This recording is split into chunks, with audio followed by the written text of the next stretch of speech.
ஒவ்வாமை தான் காரணம். இதுக்கு ஒவ்வாத கொள்கை கூட்டணி வந்து சிவசேனா வைத்து கொண்டதால் தான் உண்மையான சிவசேனா வெளியேறியது. அதை உண்மையான சிவசேனா தன் கட்டமைப்பை முழுமையாக அமைச்சுக்கிட்டு களத்தை காண ஆரம்பித்தாங்க ஏக்நாத் ஷிண்டே தலைமையில்.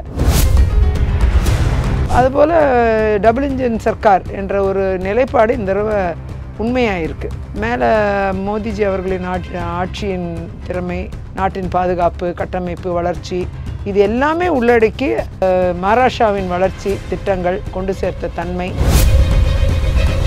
கவர்மெண்ட்டில் உத்தவ் தாக்கரேயும் அந்த சூழ்நிலைக்கு தள்ளப்படுவார். ஏற்கனவே உத்தவ் தாக்கரே 2 முறை இதனால் கடுமையான வீழ்ச்சியை அடைஞ்சதுனால மீண்டும் பாஜகவோடவே பயணிக்கலாமாங்கிற மனநிலை ஏற்படும். ஸோ ஒருமித்த சிவசேனா ஏன் உருவாகக்கூடாதுங்கிற சூழ்நிலை வரும். இப்போ ஷிண்டேவோட காரணிகளெல்லாம் ஆய்வு பண்ணுவாங்க. மீண்டும் வந்து சிவசேனாவை ஒருமித்த கட்டமைப்பை கொண்டு வரலாமா? அதே மாதிரி தமிழ்நாடை பொறுத்த வரைக்கும் ஆளும் கூட்டணி பலமாக இருக்கிறதா நம்புகிறாங்க. அதே மாதிரி எதிர்கூட்டணி பலமாக கட்டமைக்கப்படலைன்னா ஆளும் கூட்டணிக்கு சாதகமாக இருக்கும். தமிழ்நாடு அப்படி இருக்கும் பாலிடிக்ஸ்.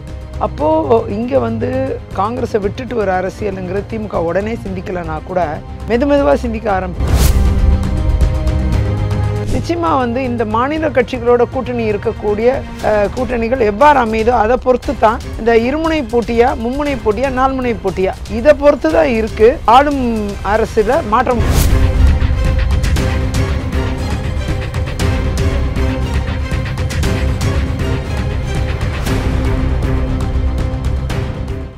ரியல் ஒன் வாய்ஸ் நண்பர்களுக்கு, நேயர்களுக்கு வணக்கம்.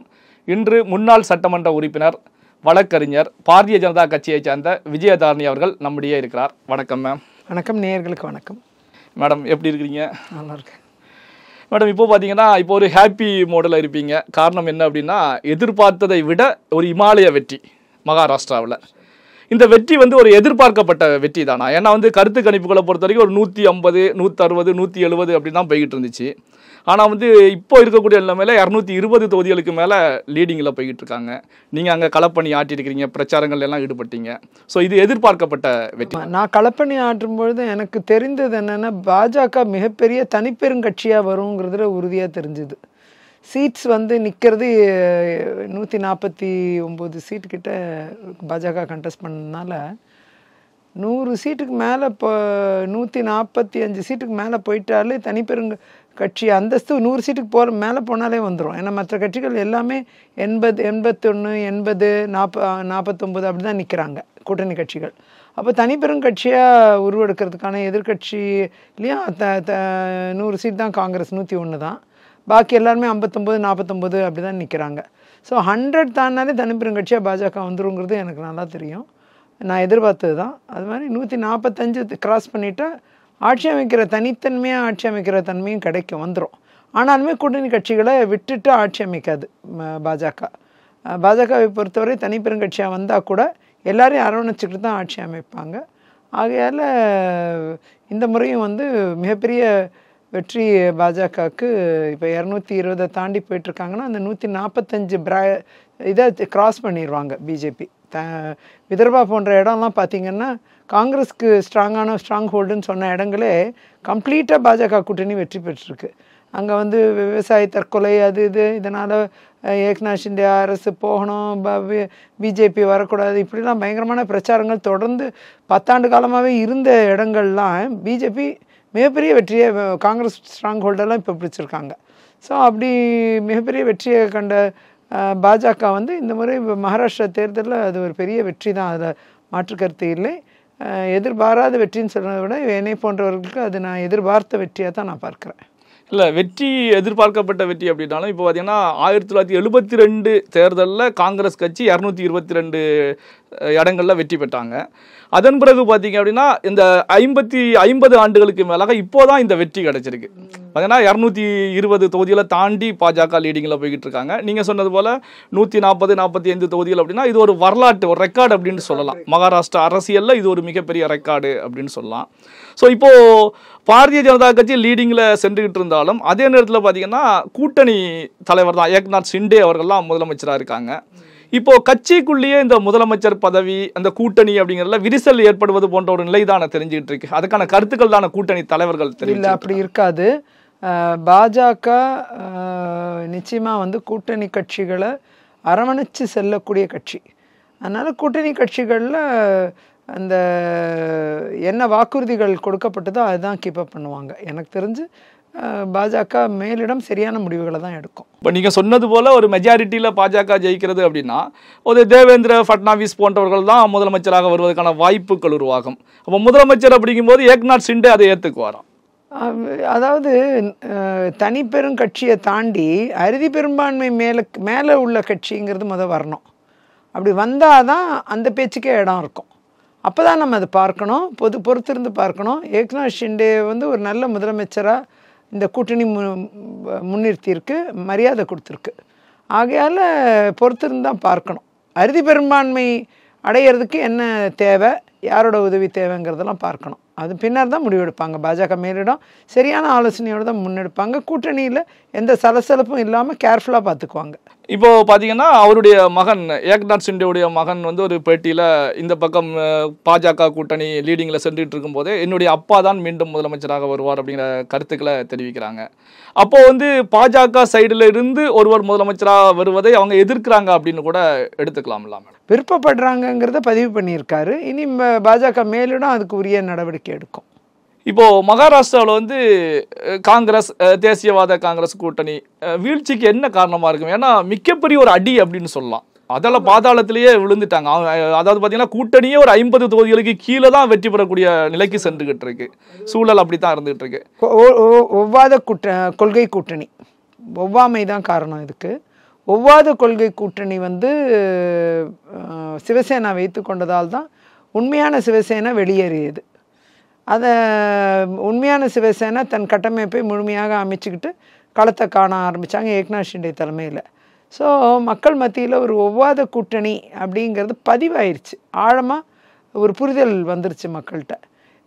அதுபோல் டபுள் இன்ஜின் சர்க்கார் என்ற ஒரு நிலைப்பாடு இந்த தடவை உண்மையாயிருக்கு. மேலே மோடிஜி அவர்களின் ஆட்சியின் திறமை, நாட்டின் பாதுகாப்பு, கட்டமைப்பு, வளர்ச்சி, இது எல்லாமே உள்ளடக்கி மகாராஷ்டிராவின் வளர்ச்சி திட்டங்கள், கொண்டு சேர்த்த தன்மை, ஷிண்டேயோட ஆட்சி முறை, இது எல்லாமே வந்து மக்களை கவர்ந்துருக்குன்னு தான் சொல்லணும். எல்லாம் ஒட்டுமொத்தமாக ஒரு இன்க்ளூசிவாக மக்கள் வந்து சரி இந்த கூட்டணிக்கு வாய்ப்பு கொடுத்தா தான் நாட்டுக்கும் நல்லது, மாநிலத்துக்கும் நல்லதுங்கிற ஒரு நிலைப்பாட்டை எடுத்திருக்காங்க. ஆகையால் அவங்க செய்தது வந்து சரின்னு தான் படுது. இந்த வெற்றியும் அதனால தான் கிடச்சிருக்கு, அதில் மாற்று கருத்து இல்லை. மேலிடம் வந்து நல்ல முடிவுகளை எடுப்பாங்க. தலைமை பதவிகள் என்னவாக இருக்கணுங்கிறத அவங்க தீர்மானிப்பாங்க. இப்போ மகாராஷ்டிராவில் இந்த அளவுக்கு ஒரு மிகப்பெரிய அளவில் ஒரு வெற்றியை ஈட்டி இருக்கக்கூடிய பாஜக கூட்டணியை பொறுத்த வரைக்கும் ஜார்க்கண்டில் நேர் ஆப்போசிட் அப்படிங்கிற நிலையில தானே ரிசல்ட் போய்கிட்டு இருக்கு. அப்போ ஜார்க்கண்டில் பாஜகவுடைய வீழ்ச்சிக்கு என்ன காரணம்? வீழ்ச்சின்னு சொல்ல முடியாது. பாஜக கொஞ்சம் இம்ப்ரூவ் ஆகிருக்கு முன்னாடி விட. பாஜகவோட வீழ்ச்சின்னு சொல்கிறத விட பாஜக தன் இடத்தை தக்க வச்சிருக்கு ஓரளவுக்கு.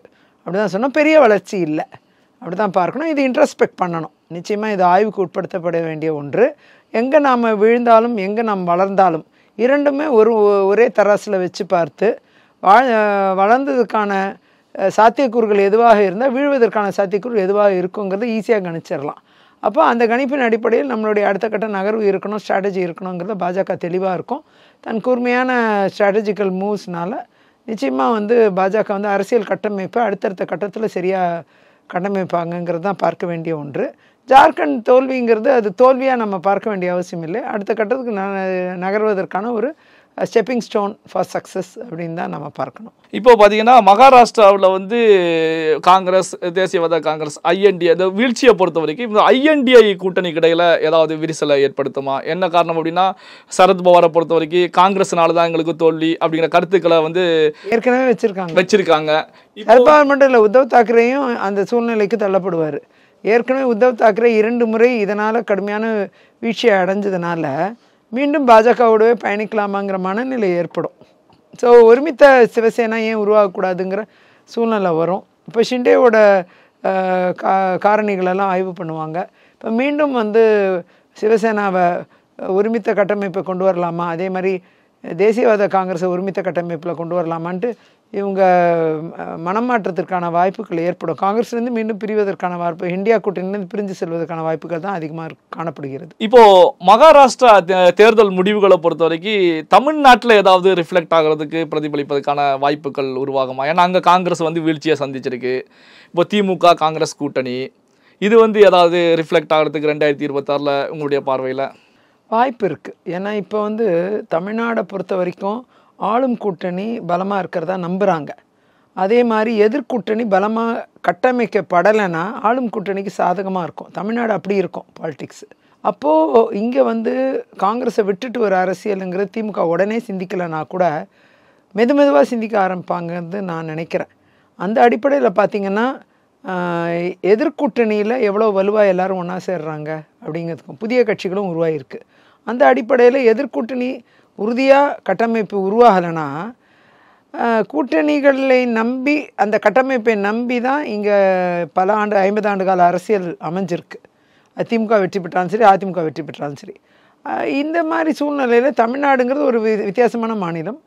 இங்கே வந்து புதிய கட்சிகளும் உதயமாயிருக்கிறதுனால எதிர்கூட்டணி வலிமையாக 1-to-1 அப்படின்னு வந்தால் தான் அது வந்து ஒரு ஆளும் அரசுக்கு ஒரு டைட் கொடுக்க முடியும். இல்லைன்னா அது எந்த வகையிலையும் வந்து ஒரு சமமாக இருக்காது. எதிர்கூட்டணியில எல்லாம் உடஞ்சி நிற்கும் பொழுது ஆளும் கூட்டணிக்கு தான் சாதகமாக இருக்கும். அதனால் இனிமேல் வரக்கூடிய காலங்களில் எப்படி அமையுதோ அதை பொறுத்து தான் இந்த விஷயங்கள் இருக்கும்னு என்னுடைய நம்பிக்கை. இல்லை எப்படின்னா மேடம் வந்து இப்போது காங்கிரஸ் கட்சி தொடர்ச்சியாக பல மாநிலங்களில் வீழ்ச்சியை சந்திச்சுட்டு தான் வந்துட்டு இருக்காங்க. மகாராஷ்டிராவில் வந்து பெரிதும் எதிர்பார்க்கப்பட்டது கண்டிப்பாக மகாராஷ்டிராவில் காங்கிரஸ் கூட்டணி ஆட்சியை பிடிச்சிருவாங்க அப்படின்னு எதிர்பார்க்கப்பட்டது. அப்படி இருக்கும்போதே அங்கே வந்து தோல்வி அப்படிங்கிறத தாண்டி படுதோல்வி அப்படின்னு சொல்லலாம். மிக ஒரு சொற்ப இடங்களில் தான் வெற்றி பெறக்கூடிய நிலையில் இருக்காங்க. காங்கிரஸ் கட்சியை பொறுத்த வரைக்கும் ரொம்ப கீழே விழுந்துட்டாங்க. கூட்டணியே 50 தொகுதிகளுக்கு கீழாகத்தான் வெற்றி அப்படிங்கிற நிலையில் இருந்துகிட்டு இருக்கு. அப்போ கண்டிப்பாக வந்து பார்த்தீங்கன்னா இங்கே தமிழ்நாட்டில் மு.க. ஸ்டாலின் அவர்கள் முதலமைச்சர் அவர்கள் காங்கிரஸை நம்ம சுமந்து செல்லணுமா அப்படிங்கிற ஒரு கேள்விகள் உருவாகும் இல்லையா மேடம்? அப்போ அந்த கேள்விகள் நிச்சயமாக உருவாகும், அதில் மாற்றுக்கருத்தே இல்லை. ஆனால் அதே நேரம் இங்கே உள்ள அந்த பொலிட்டிக்கல் ஃபேப்ரிக் வேறு மாதிரி இருக்குது. மக்களோட மைண்ட் செட் கொஞ்சம் வேறு மாதிரி இருக்கும். ஒரு காலத்தில் அப்படி இருந்த மகாராஷ்டிரா தான் இப்படி இருக்குது. இப்போ மராட்டாங்கிற மொழி சார்ந்த அரசியல், தமிழில் இப்போ எப்படி தமிழ்நாட்டில் தமிழ் சார்ந்த அரசியல், தமிழ் மொழி சார்ந்த அரசியல், அதே மாதிரி தான் மராட்டி சார்ந்த அரசியல் என்றெல்லாம் நடந்தது தான். ஆனாலுமே தேசிய கட்சிகள் கோலோச்சுற இடம் தொடர்ந்து மகாராஷ்டிரா. ஒன்றும் இல்லை, அது காங்கிரஸ் இல்லைன்னா பிஜேபி அல்லது மாநில கட்சிகள் என்று சிவசேனா போன்ற கட்சிகள், என்சிபி. ஆனால் எப்பயுமே ஆட்சிக்கு வர்றது வந்து தேசிய கட்சிகள் தலைமையிலான கூட்டணிகள் அப்படி தான் அங்கே இருந்திருக்கு.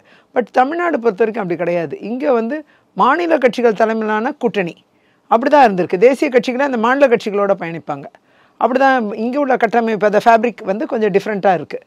ஆகையால் அதை பார்க்கும்பொழுது நிச்சயமாக வந்து இந்த மாநில கட்சிகளோட கூட்டணி இருக்கக்கூடிய கூட்டணிகள் எவ்வாறு அமையுதோ அதை பொறுத்து தான் இந்த இருமுனை போட்டியா, மும்முனை போட்டியா, நால்முனை போட்டியா, இதை பொறுத்து தான் இருக்குது ஆளும் அரசில் மாற்றம் வருமா வராதாங்கிறது.